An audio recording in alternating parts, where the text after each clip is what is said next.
How's it going, guys?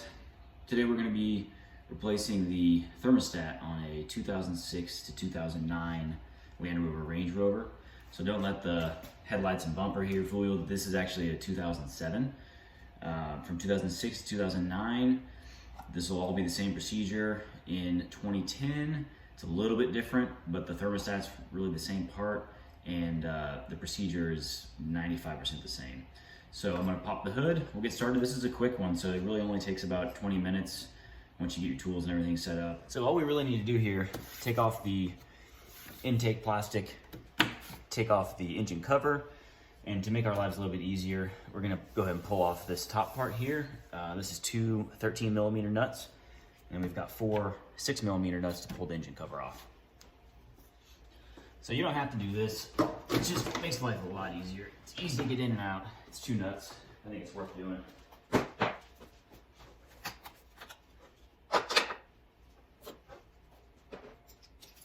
ahead and pop these off. It's these back ones. It's so nice to get that plastic off there.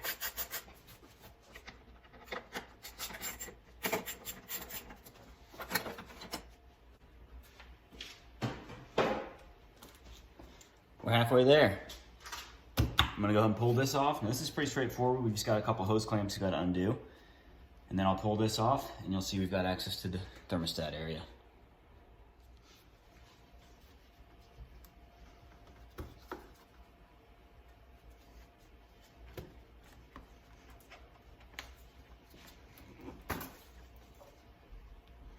And along here, I don't know if you can see this down here, but let's see.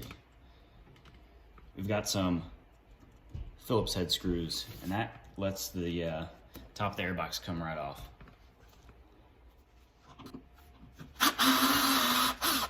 I find this way easier with drill.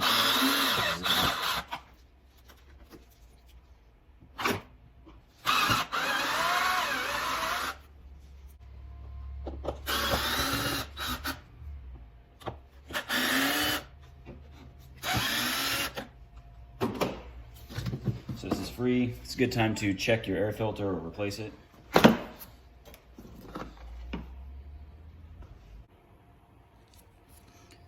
So our thermostat sits right in here. I'm gonna go ahead and take off the hose clamp, pop that hose off, and then undo the three screws at the thermostat housing here.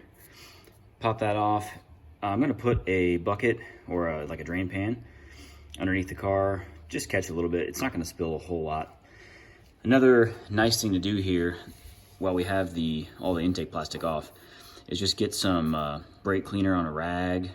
Just kind of clean, don't move the throttle plate, but just clean up. You can see there's a little bit of oil in there. This vehicle has 220,000 miles, still running strong, but there's a little bit of oil in here, and it's just nice to, while it's apart, clean that up.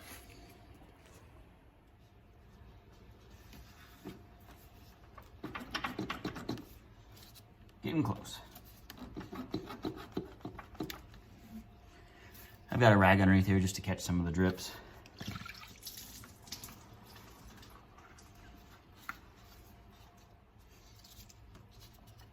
So these right here, we got three of them. They're 8mm. Get these off. These are not crazy tight, so don't make them crazy tight when you put them back on. The one on the very bottom, which you can't see from the camera right now, that one is easiest to access, get a longer extension. So you can see I've got my long 1/4 inch extension. Just go underneath, fit it right on there, and we can get it like that. Now for the really fun part, we're gonna crack off the thermostat housing. We'll lose a little bit of coolant here, but that's all right. That's what we've got our pan underneath for.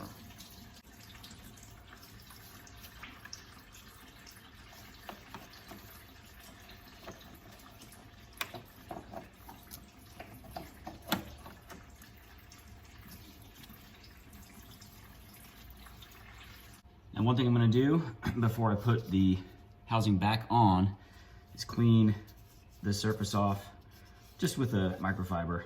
Just get some of the corrosion and everything off of there. Here's our old thermostat. in the housing still. This O-ring right here, we're gonna pull out.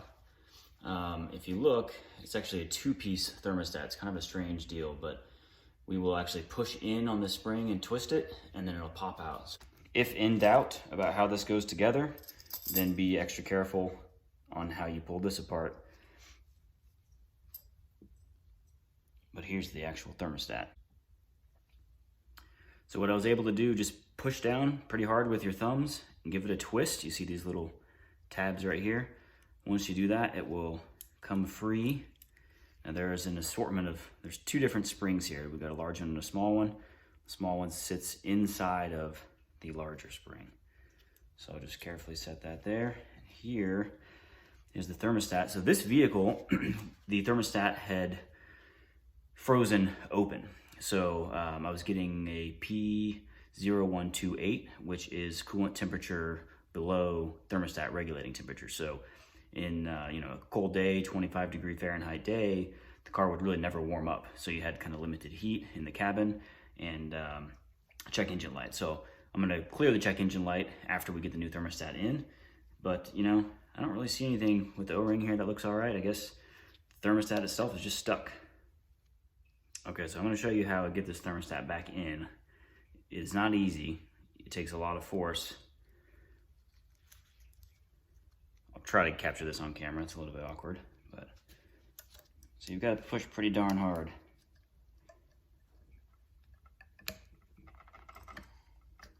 Once you get an edge, you can kind of move your fingers. Keep twisting. So now at least it's caught. So the miserable part's over. And just keep pushing and twisting. And eventually, you get it all the way in place. There we go. Just like that. So now, you can see I got these tabs underneath the tabs on the housing. So, it's not fun. Some people use a wrench.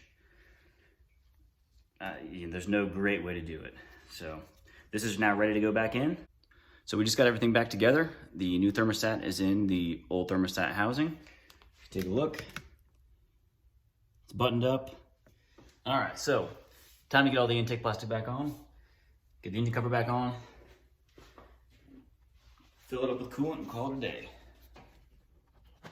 Get the engine cover back on.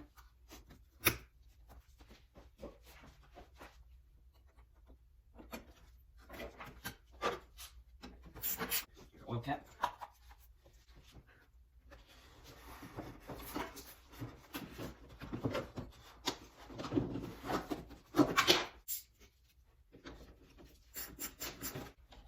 So I'm going to top it up with coolant and then run the vehicle, take it for a spin, let it warm up and let it cool back down again. So I'll burp the system like that.